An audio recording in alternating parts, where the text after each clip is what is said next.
Doctor Baba Saheb Ambedkar open university.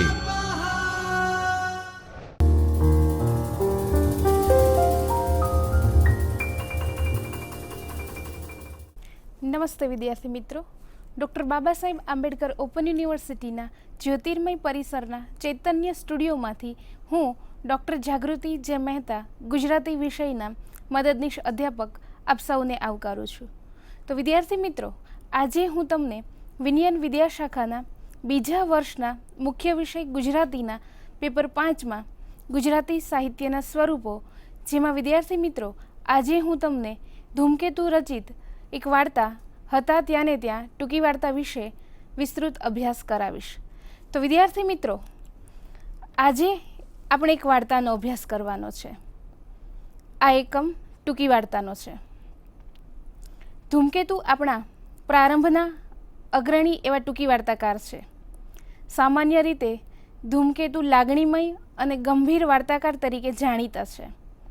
તેમણે મરમાળી વિનોદ પ્રધાન વાર્તાઓ પણ આપી છે। આ વાર્તા નિમિત્તે વાર્તાકાર ધૂમકેતુના ઓછા પ્રચલિત એવા આ પાસાનો ખ્યાલ આપણે મેળવીશું। ગ્રામ સમાજના માહોલનો પરિચય આપને પ્રાપ્ત થશે। ગુજરાતી ટૂંકી વાર્તાના સ્વરૂપથી તમે માહિતગાર થઈ ગયા છો જ, છતાંય ટૂંકી વાર્તામાં ટૂંકમાં ફરી યાદ કરી લઈએ તો ટૂંકી વાર્તા એ નખશીક કલા પ્રકાર છે।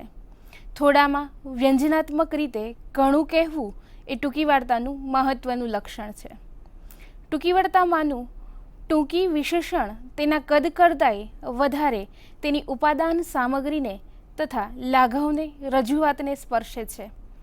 તેમાં કોઈ એક ભાવ, રસ કે વિચારનું તલસ્પર્શી આલેખન થાય છે। તેનો અંત ચોટદાર ચમત્કૃતિવાળો હોવા છતાં પ્રતિતિક્ષમ હોય છે। આવી ટૂંકી વાર્તાના આછો પાતળો ઉઘાડ મલયાનિલની ગોવારણી નામક કૃતિથી થયેલો મનાય છે। તે પછી વિપુલ સંખ્યામાં અનેક ગુણવત્તાની દ્રષ્ટિએ પણ સંતોષે એવી ટૂંકી વાર્તાઓ ધૂમકેતુ પાસેથી મળી છે। એમ કહી શકાય કે ધૂમકેતુ કૃત તણખા મંડળના પ્રાગટ્ય સાથે ગુજરાતી સાહિત્યમાં નવલિકાના કલાત્મક લક્ષણો પ્રગટે છે। ધૂમકેતુ અને રામનારાયણ વિશ્વનાથ પાઠક એક જ સમયે સંખ્યાબંધ વાર્તાઓ આપે છે। ધૂમકેતુ ભાવના પ્રધાન વાર્તાઓ આપે છે, ત્યારે રામનારાયણ વિશ્વનાથ પાઠક બુદ્ધિ પ્રધાન અને સ્વસ્થ વિચારણા ધરાવતી વાર્તાઓ આપે છે। બંને ગાંધીયુગના અને વાર્તા સ્વરૂપના અગ્રણી સર્જકો છે। ધૂમકેતુ વાર્તાના પ્રવાહના સંદર્ભમાં સમયાનુક્રમમાં પ્રથમ આવે છે। તેથી અત્રે આપણે તેમની હતા ત્યાંને ત્યાં વાર્તા ઓછા જાણીતા પાસા તરીકે પ્રકાશ પામે છે। આ એમની સુંદર વાર્તા છે। વાર્તાના અભ્યાસ પૂર્વે વિદ્યાર્થી મિત્રો, આપણે થોડો સર્જક પરિચય જોઈ લઈએ।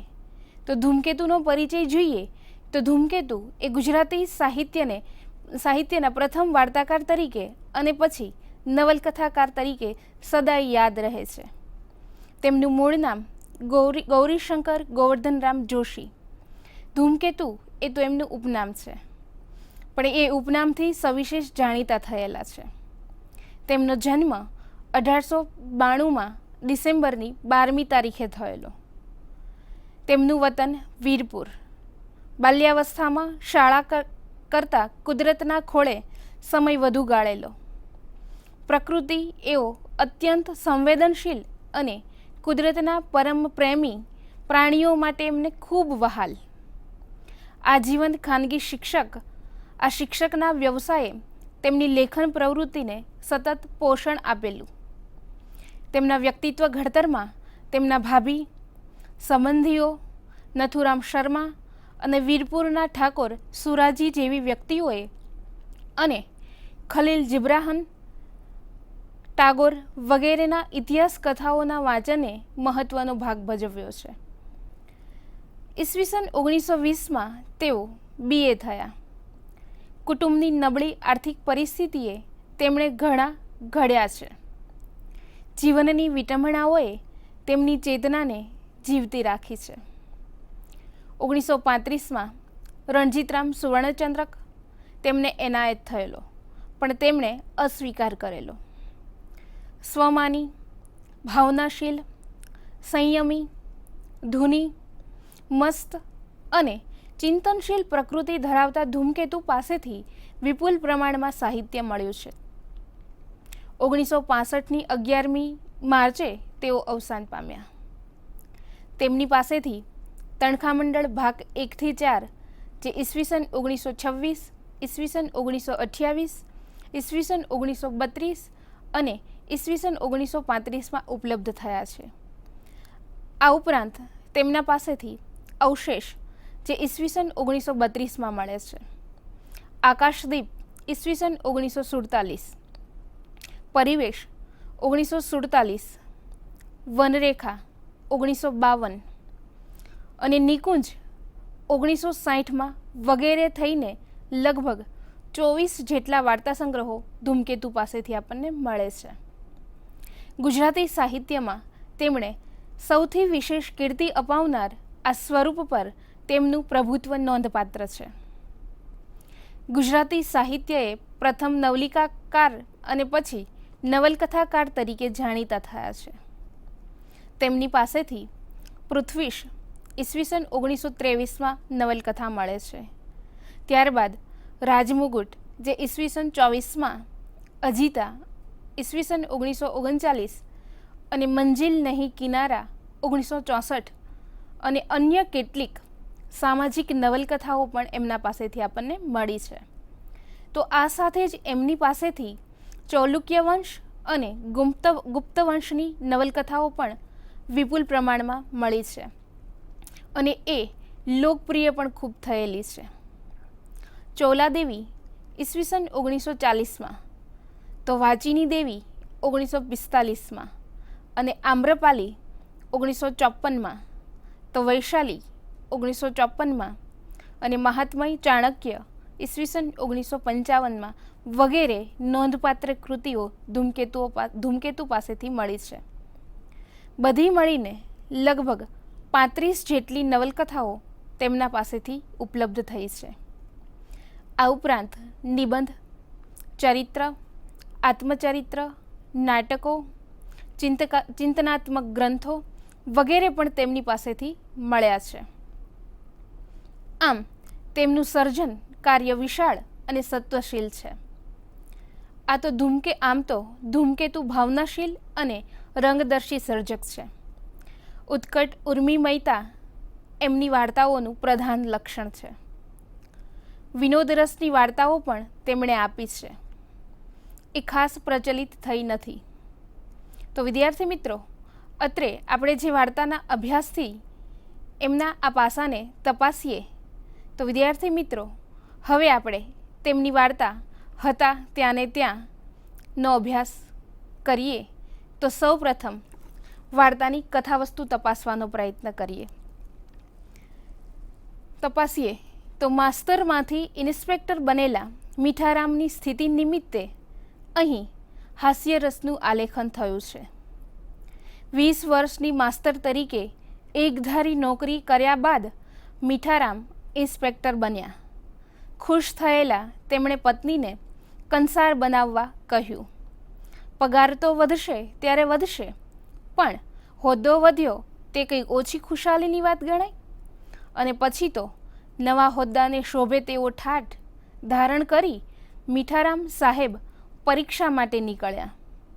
એ જ્યારે શિક્ષક હતા ત્યારે એમણે એક સુરતી સાહેબને જોયેલા, એટલે પોતે સાહેબ થાય ત્યારે તેના જેવું જ કરવા પ્રેરાય. સાહેબને શોભે તેવો પરિવેશ અને વળી સાથે રાખ્યા પાનપેટી, પાણીનો કુંજો અને તે નીકળ્યા ઇન્સ્પેક્ટર બની બીજે ગામ જવા.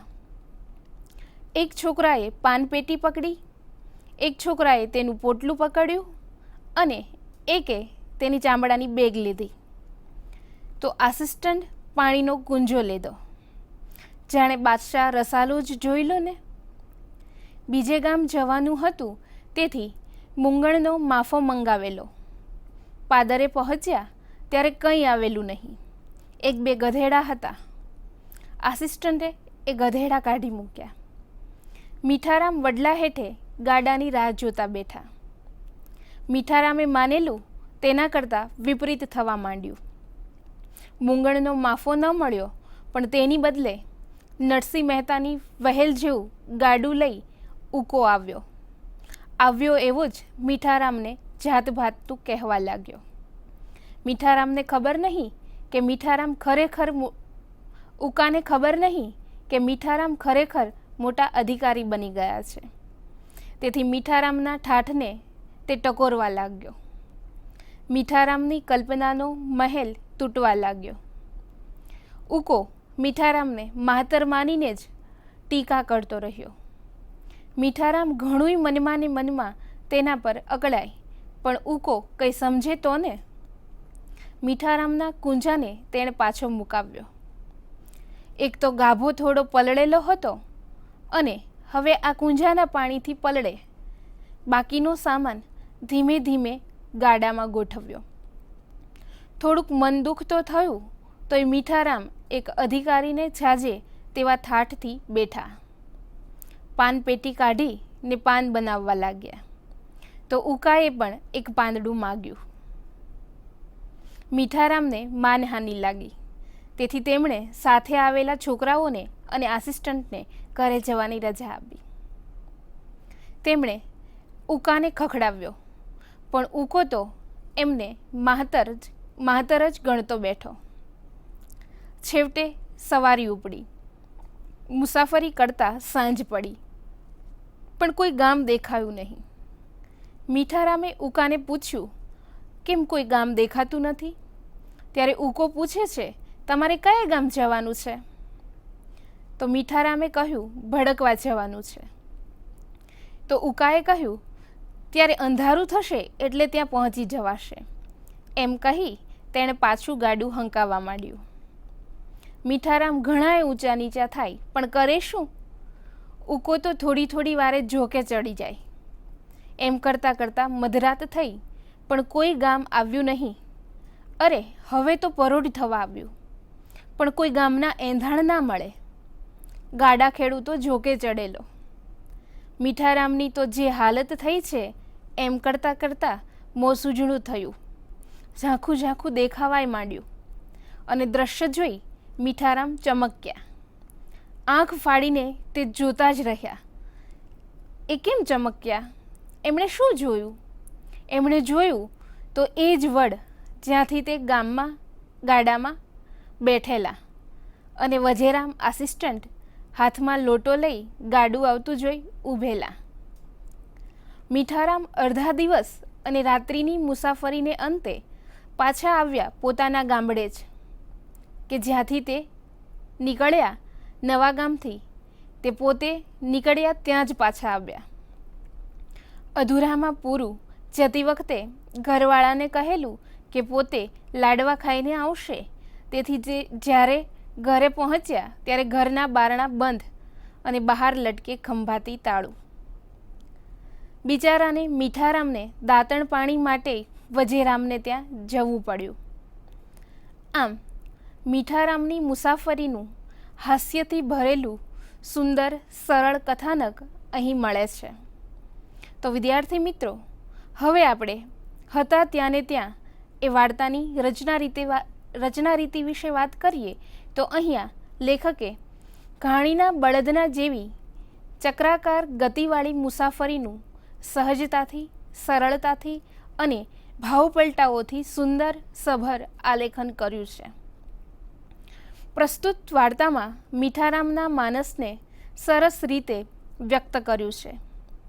20 વર્ષ સુધી તે માસ્તર રહ્યા, પછી તે ઇન્સ્પેક્ટર બન્યા. પોતે ભૂતકાળમાં જોયેલા કોઈ અધિકારીના જેવો રૂઆબ પાડવા તેનું અનુકરણ કરે છે, પણ 20 વર્ષથી તેમની માસ્તર તરીકેની જે છાપ બીજા ઉપર પડેલી તે ભૂંસાતી નથી. આથી ગાડાવાળો ઉકો તેને માહતર ગણીને જ ગાડું લાવે અને વાતોય કરે. મીઠારામે પોતાના વિશે કલ્પેલી ભવ્ય સુંદર સ્થિતિ અને વર્તમાનમાં તેમની થતી સ્થિતિ, આ બંનેની રજૂઆત દ્વારા જ મીઠારામનું વ્યક્તિત્વ સ્પષ્ટ થાય છે, તેમજ હાસ્યરસ નિરૂપાય છે. ક્રમશઃ તેમની કલ્પનાના ભૂક્કા થતા જાય છે. ઉકો ગાડા વિશે, ગાડામાં નાખેલા ગાભા વિશે, કુંજા વિશે, માસ્તરે લીધેલા સામાન વિશે, માસ્તર વિશે જે જાત ભાતનું કહે છે તેમાંથી જ હાસ્ય જન્મે છે.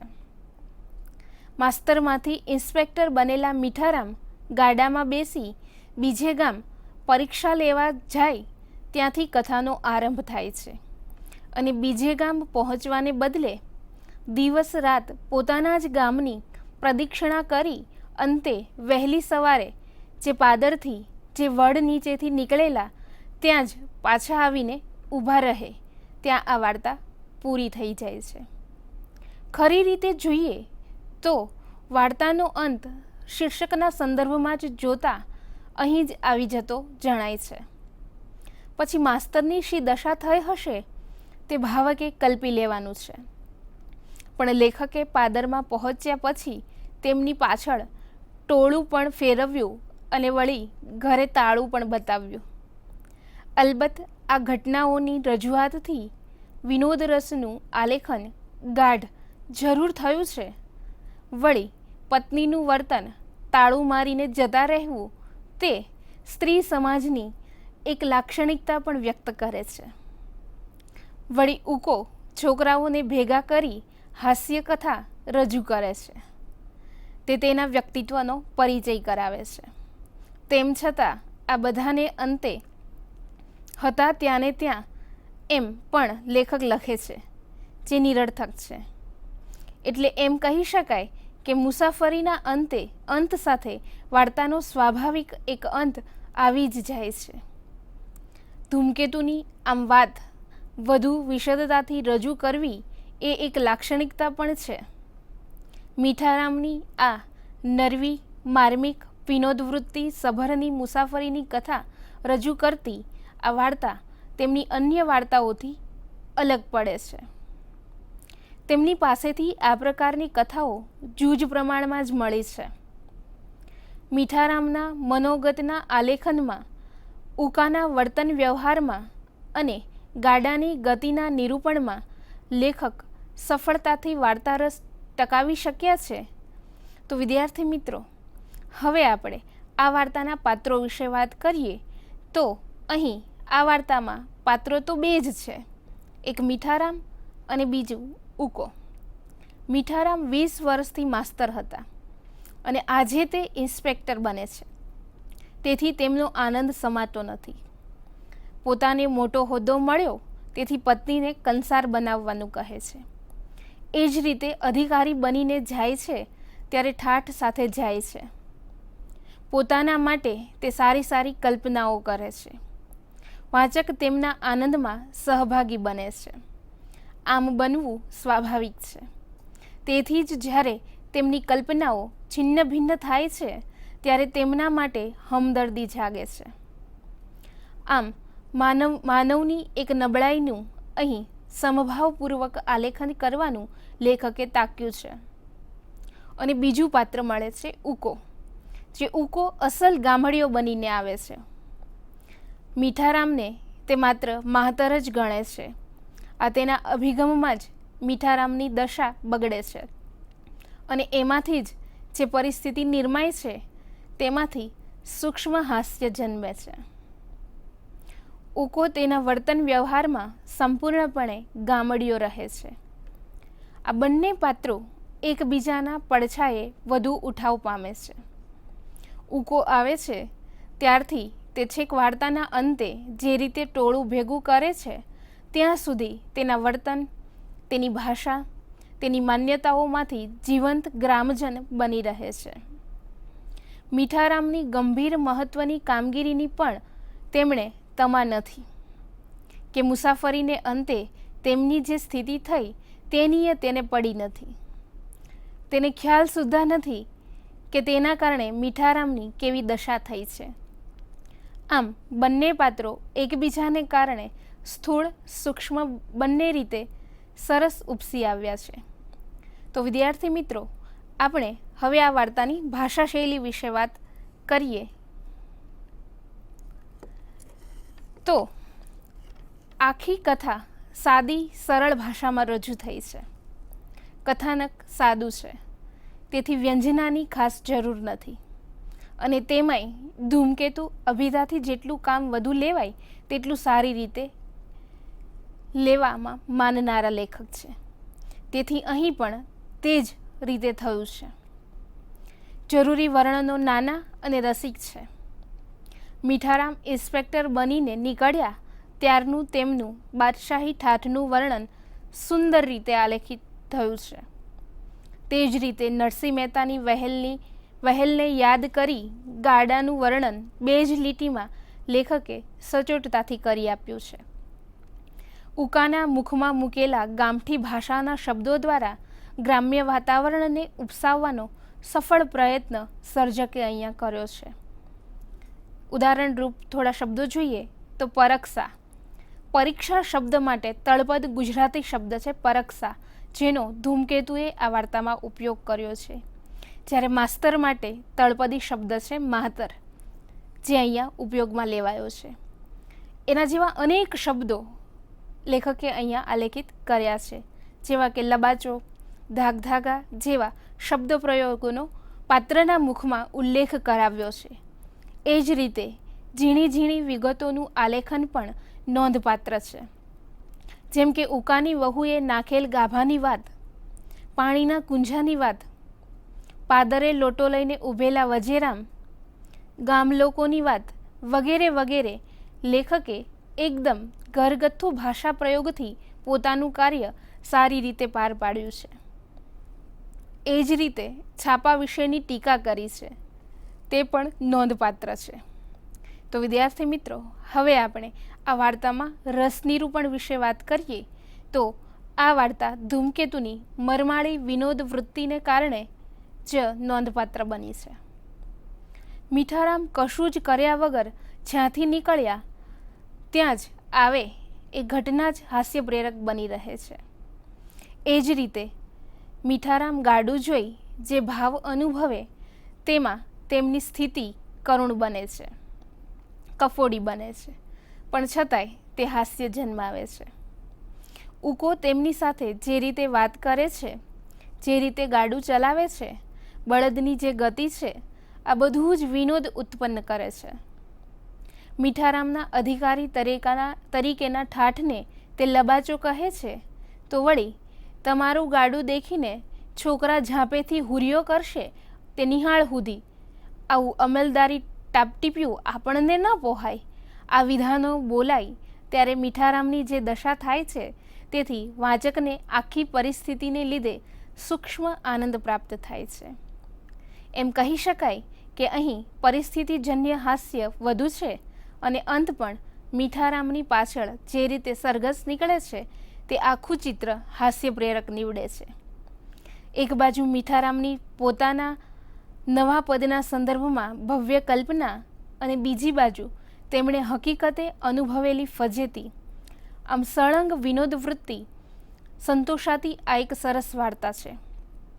તો વિદ્યાર્થી મિત્રો, આપણે આ વાર્તાના અંત તરફ જઈએ તો વાર્તાકાર ધૂમકેતુ ખૂબ કપરા જીવનમાંથી આગળ આવેલા વાર્તાકારની વાર્તાઓમાં મધ્યમ વર્ગીય અને સમાજના નીચલા સ્તરના લોકોના જીવનમાંથી ઘટનાઓ અને પાત્રો લઈ લેતા જોવા મળે છે. આ ગાંધીયુગનો પ્રભાવ છે. એમની ઉદાર અને સર્વગ્રાહી દ્રષ્ટિ જીવનના વ્યાપક ફલક ઉપર ફરી વળે છે અને ગ્રામ્ય કે શહેરી બંને જીવનમાંથી વાર્તા સામગ્રી શોધી લાવે છે. વિષય ફલક અને પાત્રોનું વૈવિધ્ય પુરોગામીઓ કરતાં ધૂમકેતુ પાસે વિશાળ છે. તે તેમની પહેલી લાક્ષણિકતા ગણાવી શકાય. એમના પાત્રો એક બાજુ ભાવનાદર્શી છે તો બીજી બાજુ વાસ્તવદર્શી પણ છે. એ જ રીતે ઉર્મિમયતા અને ચિંતન તેમની વાર્તાઓની બીજી મહત્વની લાક્ષણિકતા છે. વાસ્તવદર્શી વાર્તાઓમાં વિરોધી પ્રસંગ ચિત્રણ દ્વારા તે ભાવકના હૃદયને સ્પર્શે છે. સામાન્યતઃ તેમની વાર્તાઓ વાચ્યાર્થ દ્વારા જ વાર્તાના હાર્દને ધ્વનિને વ્યક્ત કરે છે. ટૂંકી વાર્તા આમ તો સૂચનાત્મકતાના તત્વોને વધુ પ્રાધાન્ય આપે છે, પણ ધૂમકેતુની વાર્તામાં મોટે ભાગે આનો અભાવ જોવા મળે છે. તે તો તેમને જે કહેવું હોય તે સીધી રીતે ભાવકને જરાય પરિશ્રમ ન પડે તે રીતે વ્યંજનાથી નહીં પણ અભિધા દ્વારા જ કહી દે છે, જે તેમની વાર્તાકાર તરીકેની મર્યાદા છે. આમ છતાં પુરોગામીઓ કરતાં તેમણે અઢળક વાર્તાઓ આપી છે. તેમનું જીવનનું અવલોકન તેમણે અનેક રીતે વ્યક્ત કર્યું છે, તેમજ ભાવવૈવિધ્ય પણ એમનો નોંધપાત્ર છે. આમ તેમની સિદ્ધિઓ પાસે તેમની થોડીક મર્યાદાઓ ઢંકાઈ જાય છે. પોસ્ટ ઓફિસ, ભૈયા દાદા, ગોવિંદનું ખેતર, એક ભૂલ, મશહૂર ગવૈયો, સોનેરી પંખી, પૃથ્વી અને સ્વર્ગ, કલ્પનાની મૂર્તિઓ, આત્માના આંસુ જેવી અનેક ચિરંજીવ વાર્તાઓ તેમની પાસેથી મળે છે. ટૂંકી વાર્તામાં કહેવાય છે તેના કરતાં સૂચવાય છે ઘણું. આવી પ્રતિકાત્મકતા ધૂમકેતુમાં પ્રમાણમાં ઘણી ઓછી છે. છતાંય એક રંગદર્શી સાહિત્યકાર તરીકે તે યાદ રહેશે. તે જ રીતે નવલિકાના પ્રવાહમાં પૂર લાવી તેમને કલાત્મક ઘાટ આપનાર સર્જક તરીકે સદાય યાદ રહેશે. ગાંધીયુગની વિશાળ પ્રજા સાથેનો સહાયક સમભાવ ધૂમકેતુમાં પ્રથમવાર જ પ્રગટ થાય છે. પ્રસ્તુત વાર્તામાં તેમના ઓછા પ્રચલિત પાસાઓનો પરિચય થાય છે. બાકી તેમની અન્ય કથાઓમાં ચિંતન કણિકા જેવા વિધાનો મળે છે. તેવું અહીં મળ્યું નથી. અહીં સરળ ગતિએ સીધું કથાનક સાદ્યંત વિનોદ રસ જાળવીને રજૂ થયું છે અને પાત્ર પ્રત્યે સતત સહાનુભૂતિ રહી છે. તો વિદ્યાર્થી મિત્રો, ધૂમકેતુ રચિત વાર્તા હતા ત્યાંને ત્યાંના અભ્યાસ બાદ આપની પ્રગતિ ચકાસો, જેના માટે હું તમને થોડા પ્રશ્નો આપું છું. પ્રશ્ન 1. મીઠારામે પોતાની પત્નીને કંસાર બનાવવાનું શા માટે કહ્યું? પ્રશ્ન 2. મીઠારામે કેવા ગાડાની કલ્પના કરેલી? પ્રશ્ન 3. ઉકાએ મીઠારામના સામાન વિશે શું કહ્યું હતું? ઉકાએ મીઠારામનો કુંજો શા માટે પાછો મુકાવ્યો? પ્રશ્ન 5. ઉકાને મન મીઠારામ શું હતા? પ્રશ્ન 6. આખી રાતની મુસાફરી પછી મીઠારામ ક્યાં પાછા આવ્યા? પ્રશ્ન 7. મીઠારામના ઘરે તાળું કેમ હતું? પ્રશ્ન 8. સર્જક ધૂમકેતુના જીવન અને કવન વિશે ટૂંકનોંધ લખો. પ્રશ્ન 9. મીઠારામ અને ઉકાના પાત્ર વિશે લખો. પ્રશ્ન 10. હતા ત્યાંને ત્યાં શીર્ષકની યથાર્થતા તપાસો. તો વિદ્યાર્થી મિત્રો, ધૂમકેતુની હતા ત્યાંને ત્યાં વાર્તાના વિશેષ અભ્યાસ માટે આપને કેટલાક જરૂરી પુસ્તકોની યાદી સૂચવું છું, તો આપ આટલું અવશ્ય વાંચો. ધૂમકેતુની વાર્તા ભાવસૃષ્ટિ, જેનું સંપાદન કર્યું છે રાધેશ્યામ શર્મા અને મફત ઓઝાએ. બીજું પુસ્તક છે અર્વાચીન ગુજરાતી સાહિત્યની વિકાસ રેખા, જેના લેખક છે ધીરુભાઈ ઠાકર. અને ત્રીજું પુસ્તક છે ધૂમકેતુના વાર્તા રત્નો, જેનું સંપાદન કર્યું છે દક્ષિણ કુમાર જોશીએ. તો વિદ્યાર્થી મિત્રો, આપ ખૂબ અભ્યાસ કરો, ખૂબ પ્રગતિ કરો એવી શુભકામના સાથે અસ્તુ. જય. સ્વાધ્યાયઃ પરમઃ